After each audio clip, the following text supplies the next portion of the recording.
é quando vem o Império Grego-Macedônio. E Deus entra em silêncio. É aqui que é o período intertestamentário, 400 anos de silêncio.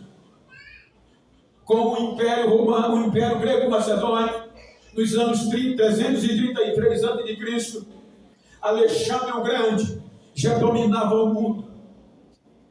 E qual era o objetivo de Alexandre? Trazer o helenismo para toda a região que ele conquistasse. E 333 anos antes de Cristo, ele já dominava a Ásia Menor, o centro, ou seja, onde estava a terra, o centro do mundo. Então o que é que ele faz? Ele traz a cultura grega no idioma. O grego vai substituir o hebraico na região da representatividade do rei. O grego, koiné, que era a versão mais simples do grego, vai pegar o povo, porque ele vai ser essencial no governo, no comércio e na cultura. Então o grego koiné se torna uma língua forte no governo, no povão, na cultura. Ou seja, Alexandre queria mais, mas morreu cedo. 4 generais do seu exército assumem e dividem. E entre eles vai dominar a região da Palestina uma dinastia chamada Seleucida, de onde vem Antíoco Epifânio, representante desta dinastia, e vai dominar na terra onde era a terra dos representantes legais do rei. Então ele era tão terrível que ele impõe, ele não pede que os judeus seguissem o helenismo grego, ou seja, tudo que é arte, que é cultura, filosofia, tem que se inclinar à Grécia, religião. Então ele impõe que os judeus não adorem mais esse Deus, não representem mais esse Deus, mas se voltem a Zeus, o Deus do Olimpo grego. Então, para ratificar, ele vai do templo do Deus dos hebreus, mata uma porca, que era abominação, para humilhar. E acaba com a fé dos hebreus, na sua maioria. Representatividade zero. A idolatria aos deuses da Grécia, para. Compromisso com o reino, zero. A história diz que os jovens hebreus, que eram necessários a aptidão para o sacerdócio, já não ligavam mais, porque o contexto grego já os dominava, ou seja, o reino já não era mais prioridade. Então, para se tornarem famosos, eles quebraram a aliança do Gênesis 17. A aliança era para os homens, nenhum dos seus membros. A aliança da circuncisão entre Deus e Abraão. Mas agora eles querem discutir o helenismo e disputar os Jogos Olímpicos da Grécia, que era muito forte. E os homens do atletismo tinham que correr nu. E como eles tinham o sinal da circuncisão, era vergonha. Então eles faziam cirurgia, quebravam o compromisso da aliança do reino e se tornavam igual aos gregos. As moças que pautavam o contexto hebraico não valorizam mais, não mandavam mais como hebreias, porque a moda, a onda era a Grécia. Então não conhecia-se mais quem era hebreia ou quem era grega. Compromisso zero. Então isso vai dominando até os anos 190 a.C. É quando os romanos vêm e têm as primeiras vitórias contra o exército grego-macedônio, ou a região desta dinastia seleucida. Antíoco III é derrotado. Então Roma começa a tomar posse. 133 anos antes de Cristo, o rei Átalo da Ásia, na cidade de Pérgamo, morre, e ele deixa em testamento que o seu reino e o seu domínio é para o Império Romano. Aí agora o Império Romano vai começar dentro da Ásia Menor o seu poder, e toda aquela região agora vai ser dominada por Roma. 63 a.C., o general romano Pompeu ganha uma guerra que parecia impossível, mas é uma guerra que dá direito a Roma a tomar conta do mundo. 30 anos antes de Cristo, aproximadamente, Roma já dominava o mundo. Então, Roma dominava a Ásia, Roma dominava a Europa e Roma dominava o mundo. Então, em todas as regiões, Roma manda. Por exemplo, Europa, a capital era a Itália, era Roma. Então, em Roma, eles vão para a Grécia, e conquistando a Grécia, agora eles vão predominar sobre as cidades de Filipo, Anfípoli, Apolônia, Tessalônica, Bereia, Atenas, Corinto. Eles mandam. Na Ásia Menor, eles mandam ali, que as províncias conhecidas como região greco-romana, era onde eles mandavam. Na Ásia também, desde 133 anos. Então, eles dominavam na cidade de Éfeso, na cidade de Esmirna, de Tiatira, de Pérgamo, Filadélfia, Laodiceia, Troade, Colossos, e Antioquia da Pisídia, Icônio, Listra, Derbe, tudo estava no domínio do Império Romano. E qual era o segredo? Era que nessas regiões que Roma dominava, diz a história, que entre 30% a 40% da população era escrava, desprezível. Em Roma, o número ia para 40% a 50% de desprezível diante da sociedade. Aí é quando, neste período, Herodes, por volta de 30 anos antes de Cristo, o Império Romano se reúne e o nomeia como rei da Judéia. Então agora a terra que não valorizava mais o reino vai ter a oportunidade, porque Deus vai trabalhando no silêncio. Quando ele chega na Judéia, não é aderido o seu reinado pelos judeus, mas ele é crânio. Ele vai reformar o templo de adoração dos judeus. E ele faz um templo lindo, diz a história. Eu já tive a honra de ir lá algumas vezes, só tem ruínas, mas você fica apaixonado só por pensar como foi o projeto de Deus. Então agora era a hora dos representantes legais voltarem a representar Deus. Porque agora podiam adorar de novo. Agora tinha um templo digno da representatividade do rei. Mas fácil é deste período que surge de uma forma mais conhecida os grupos religiosos, entre eles os homens mais ricos, influentes do sacerdócio de Jerusalém, os saduceus. Pode olhar que o sumo sacerdote, digamos hoje, o presidente da convenção geral, representatividade do reino, estava nesse grupo. Só que eles dirigiam os cultos, eram responsáveis pela adoração e pelo desenvolvimento espiritual. Mas em vez de se dedicar ao reino, foram dar mais prioridade ao dinheiro. Agora não importava a adoração, o que importava era a influência e o poder. A maioria dos comércios que rendia mais dinheiro dentro, não é contra, é simplesmente dentro de Jerusalém, pertencia a eles. Por isso que quando o povo vinha adorar, eles barravam o povo, porque o povo já trazia o sacrifício, criava um animal o ano todo, puro, limpo, para oferecer no dia do culto. Mas quando chegava, eles não deixavam entrar, ficava fora e mandava vistoriar e encontrava defeito. Porque se o animal que você trouxe não entra, vai ter que comprar lá dentro. E de quem era a loja que comprava lá dentro deles? O reino deixou de ter prioridade. Só para o irmão ter uma ideia, um pombo, por exemplo, para dar mais sentido, os irmãos tinham que comprar lá dentro, porque o que trazia, ele dizia, é imundo, não aceito. Se um pombo custasse R$10, lá dentro era 100.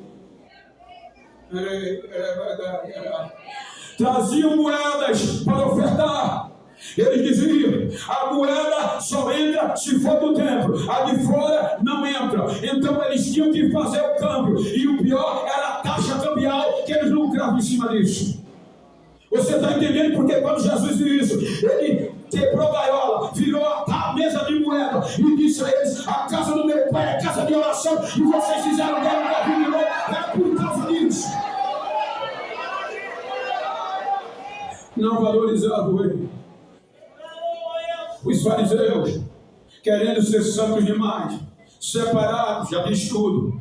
E agora eles eram responsáveis pelas as tradições, comportamento dos judeus, permissível e proibitivo. Então eles colocavam para o povo fazer coisa comportamental tão pesada que nem eles mesmos poderiam cumprir. Outros grupos, como herodianos, se envolveram demais, representando politicamente Roma e Judéia. Os essênios, revoltados, queriam a guerra para se livrar de Roma. Ou seja, o reino está em segundo lugar. Aí Deus diz: vou investir de novo. E agora eu vou mandar o melhor que eu tenho para restaurar os filhos representantes do reino. Aí vem Lucas capítulo 1, versículo 30 por diante. Aí Deus vai lá no interior de Jerusalém, porque Jerusalém estava corrompido. Aí vai lá em Nazaré, um povoado, e encontra alguém comprometido com ele. E diz: salve, salve, agraciada. Maria se assusta. Aí ele diz: não tenha medo, Maria, achaste graça diante de Deus. E eles podem passando, e eles que no teu ventre conceberás, e darás à luz um filho, e o chamarás o seu nome Jesus. Este será grande, e será chamado Filho do Altíssimo, e o Senhor Deus lhe dará o trono de Davi seu pai, e ele reinará eternamente na casa de Jacó, e o seu reino não vai ter fim.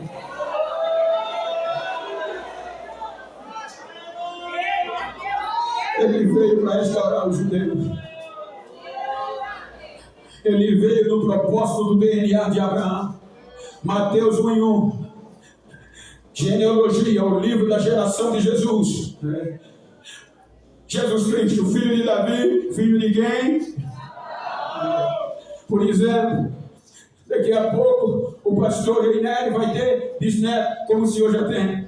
Mas o sangue do bisneto é seu. Qualquer enquanto ele viver, ele vem da sua raiz. Então ele vem da raiz de Abraão, como projeto original. Para quê? Para restaurar. João 1:11. Ele veio. João 1:11. Ele veio. Leia. E os seus.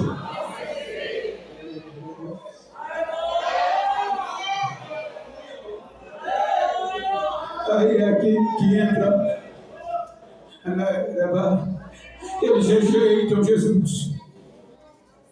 Eles não aceitam Jesus.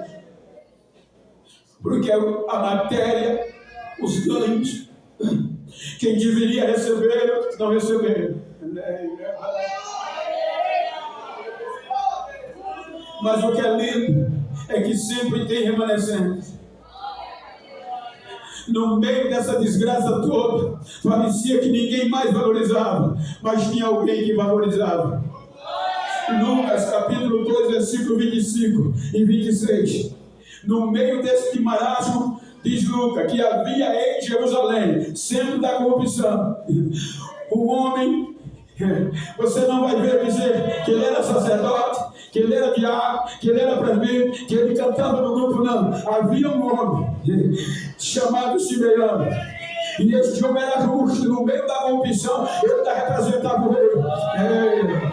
Era temente a Deus, esperando a consolação de Israel, e o Espírito Santo estava sobre ele. Versículo 26. E fora-lhe revelado pelo Espírito que ele não morreria antes de ver o Cristo, o Senhor. Aí Cristo nasce para restaurar os judeus. 38 dias para cumprir. Gênesis 17 é circuncidado, como o original de Abraão. 33 dias depois, Maria se purifica do parto. Aí, agora, como ele vem, não é mais no passado, a arca no nome dos sacerdotes, mas agora é a original. Então vai dos braços de Maria e vai para onde? Para o templo, para Jerusalém, para ser recebido e restaurar o projeto original. Quando Maria vai para o templo no dia de sábado, aí o Espírito Santo vai na casa de Simeão e diz a ele: vai para o culto hoje. Não é congresso, mas vai ter novidade. Ele vai. Quando Maria entra com Jesus, os sacerdotes não falaram nada, porque não era comprometimento deles com o reino, eles não estavam nem aí, mas o crente comprometido percebeu e viu, e disse: não é possível. Essa é a restauração de Israel. Pegou o menino e quebrou o protocolo. Como não era sacerdote, ele não podia fazer aquilo, mas o impacto foi tão grande que ele pegou o menino, levantou no templo e começou a profetizar e dizer: Senhor, pode me matar agora, os meus olhos já viram a tua salvação, a glória de Israel e minha luz para os gentios.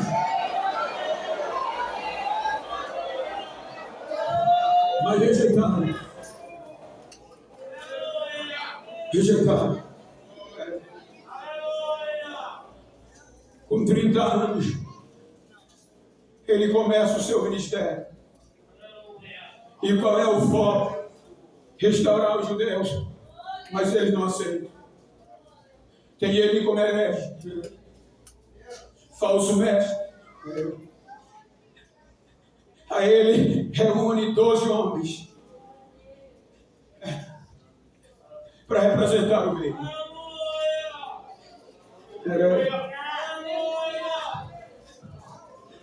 Como a cultura estava impregnada neles, a cultura judaica, e eles, pode olhar, que eles não esperavam que Jesus fosse o Filho original de Deus, e que o reino seria eterno. Eles esperavam que Jesus destronasse Roma, e Jesus fosse reinar em Jerusalém terrestre, e eles fossem seus súditos. Aí Jesus vai passar, como registrou Mateus, a preocupação do dia a dia das coisas terrestres. Aí Jesus vai orientar eles: buscar primeiro o reino, e deixa o resto que Deus se responsabilize. Coloque o reino em prioridade.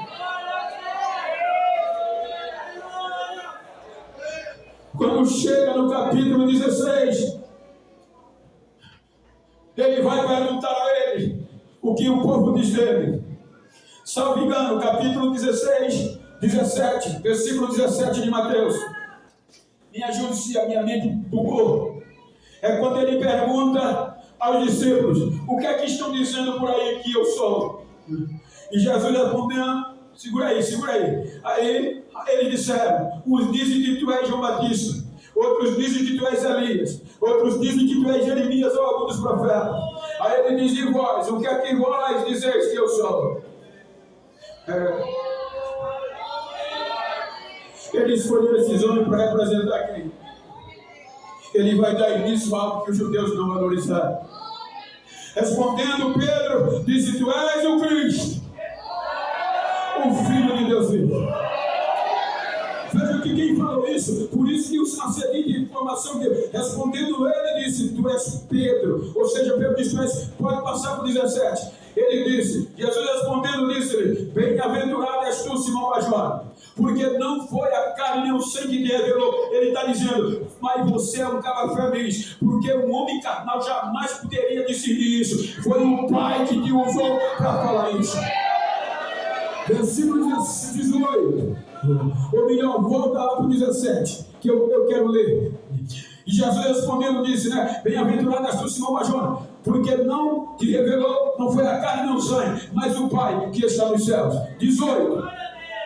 E também eu te digo que tu és Pedro, e sobre esta pedra, por exemplo, que aqui Pedro vai representar a igreja, é o representante legal.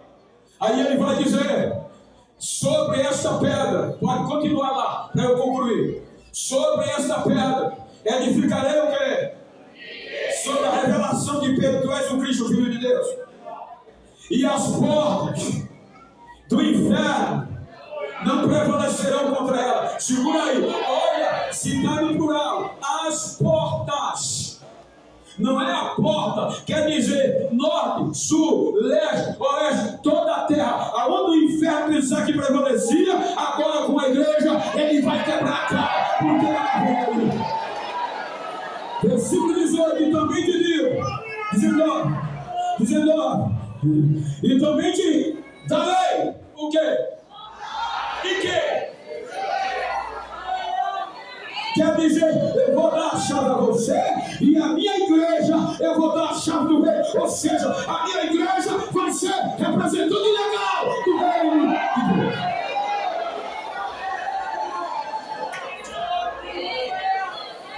Os judeus rejeitaram.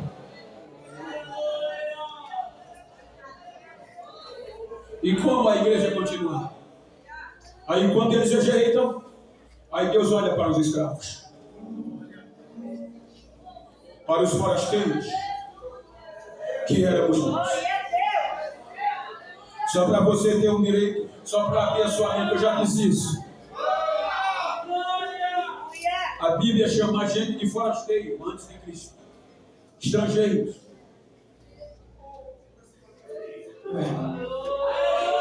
Porque o estrangeiro não tem direito de nacionalidade e desfrutar do direito dos filhos da nação. Quando Paulo vai falar nisso, ele está ligando os judeus com os gentios. Porque só quem tem o direito de filho, família de Deus, são os judeus. E nós, estrangeiros. Só para você ter uma pálida ideia, eu viajo muito para fora do Brasil. Por exemplo, América, o check-in é feito 48 horas antes de liberar. Você vai já colocar as suas informações, já começa a ser monitorado. Quando você vai embarcar, é questionado. E não é garantia de você entrar, você é de fora. Você não tem o direito de desfrutar dos bens, dos privilégios dos filhos daquela nação. Quando você chega lá, a imigração, no agente, eles de pé a cabeça de olha, vai fazer o que no meu país? E você tem que dizer, quantos dias? Vou ter que dizer, tem dinheiro, você não pode mentir, tem que olhar no olho. Por exemplo, se você chegar achando, uma vez eu cheguei e ele vai fazer o que em inglês? Eu disse, moça, eu não sei falar inglês, tive que aprender um pouco. Ele disse, é assim, se vai chegar no meu país, não é assim não. Porque eu não tenho direito de ser de fora. Agora já chego aqui de reto por isso. Preciso da sua ajuda, por favor. Aí quebra eles. Porque ele diz, tá bom, 6 meses. Se você passar de 6 meses, é ilegal. Os irmãos veem aí o ICE agora, a perseguição contra os ilegais.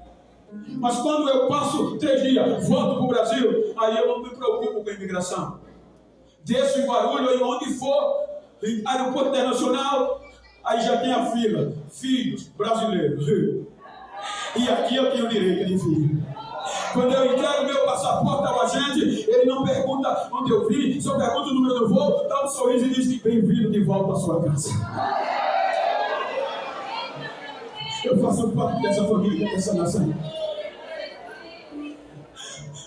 Terça-feira, querido Deus, eu vou chegar em casa. Por certo, na quarta-feira à noite, vou jantar com o meu filho e com meus netos. Aí eles chegam, sobem nas minhas costas, bagunçam, abrem a geladeira, derruba copo, quebra copo, e você fica só rindo, porque eles têm direito de desfrutar do que é seu. O escravo não tem. O escravo não tem direito legais. O escravo não tem direito a heranças. O relacionamento dos escravos com o Senhor é por medo e por ordem. E mesmo ele morando na casa, não faz parte da família, não tem direito. Quem é os filhos? Quem são a família? Os judeus de Deus, representantes legais do reino, mas eles rejeitaram, não valorizaram. Aí Deus disse, eu vou colocar os escravos. E no contexto espiritual, o que é que a Bíblia diz? Que nós éramos escravos do pecado. É por isso que Paulo vai usar o contexto. Lembra que eu disse que no Novo Testamento, é por isso que você vai ver muita palavra servo, que no original são escravos, muitas vezes, porque eu disse que a população, a metade dela na época de Roma era escrava. Aí Deus olha para os escravos. Aí quando Deus quer colocar os escravos no lugar dos filhos, aí vai consultar a natureza. Aí a natureza diz, não dá certo não. Romanos 11 e 17. Quando a Bíblia diz, se algum dos ramos foram quebrados, esses ramos são judeus que rejeitaram, na maioria. E tu sendo oliveira brava, ele está escrevendo para os gentios, fosse enxertado em lugar deles. E vão fazer parte da raiz e da seiva. Mas veja que no versículo 24 do mesmo capítulo, quando Deus procura a natureza, bem baixinho o teclado, quando Deus procura a natureza, ela vota contra. Ela diz, não vai dar certo. Eles são zambujeiros. Se os ramos originais não representaram o reino do jeito que o Senhor queria, muito menos eles. Aí Deus disse, mas eu vou acreditar. Por isso que Paulo diz, se tu fosse cortado do natural zambujeiro e contra a natureza, ela não queria. Aí Deus disse, eu vou colocar. Aí vai consultar o pecado. Aí o pecado diz, aqui não, são deles. Quanto você quer para eu pagar? Aí o pecado diz, nem prata nem ouro vale. Só para vocês terem uma ideia, a história diz que no contexto literal que Paulo está usando, um escravo comum valia 500 dias de trabalho, 500 denários. Se ele fosse jovem talentoso, valia 12.000 denários. Se ele fosse já sabendo ler formado, ia para 10.000 denários. Por exemplo, se fosse hoje, um escravo comum, ele valia 500 dias de trabalho. Hoje, um dia de trabalho, com um novo aumento, está em torno de R$54. Multiplica por 500, vai dar perto dos 27.000. E a Bíblia diz que nós não valíamos nada, porque já estávamos mortos nos nossos delitos, na nossa imundícia e no nosso pecado. Aí Deus disse, eu vou comprá-los e vou colocá-los como representante do meu reino.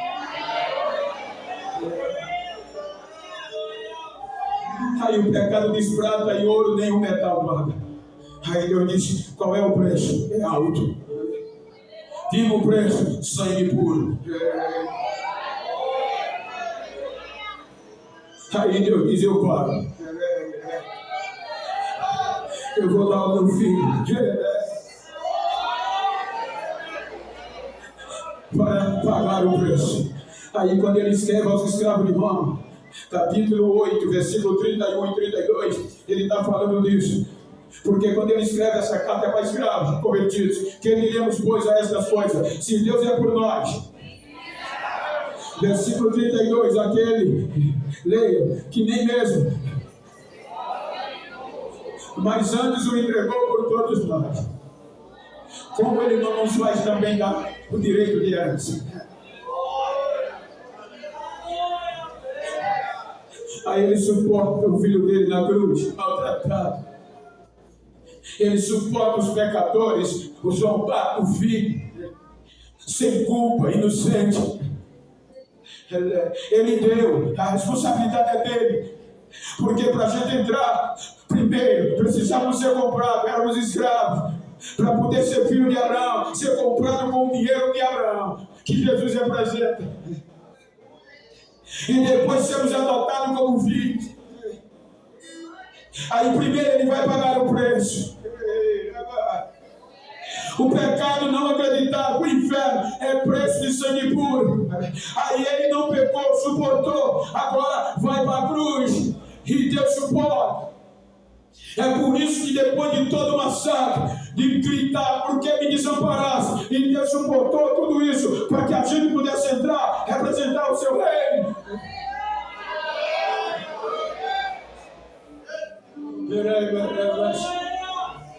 Aí na hora da morte, veja que ele grita, Pai, está consumado, está feito, Pai.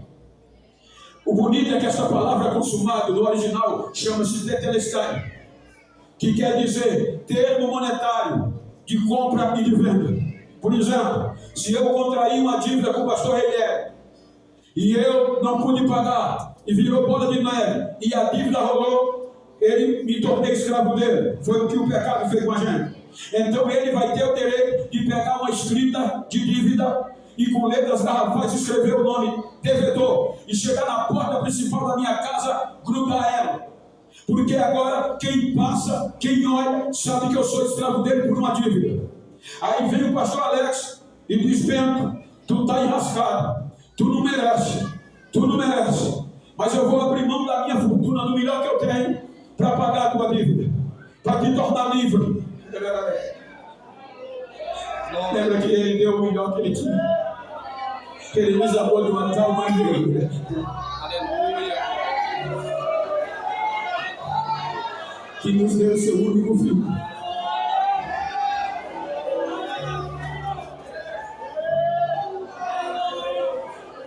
Então, quando o pastor ele ia na minha casa, cheio de autoridade, tirava a escrita de dívida que era contra mim e colocava outra com letras maiores, Telestar. Quem passava, olhava e dizia: a dívida já foi paga e agora é livre. É por isso que quando Paulo escreve ao escravo de Colossos, ele vai dizer isso, Colossenses capítulo 2, versículo 14, que é que ele diz, a carta de Paulo aos Colossenses, capítulo 2, versículo 14, leiam, por favor, ele riscou, mas leia bonito, havendo a cédula que era contra nós, nas suas ordenanças, a qual de alguma maneira nos era contrário, atirou no meio de nós e a cravou na cruz. Versículo 15. E depois veio dos principados e da potestade, os expôs publicamente deles e triunfou em vós mesmos. Por isso que quando o inferno vai ter que aguentar, você agora, você vai. Ele não está com medo. Se você é rico, se você é pobre, se você é branco, se você é preto, se você é feio, se é bonito, ele olha para você e vem ensinar. A dívida foi paga, até que ela sai, eles são livres, representando o rei.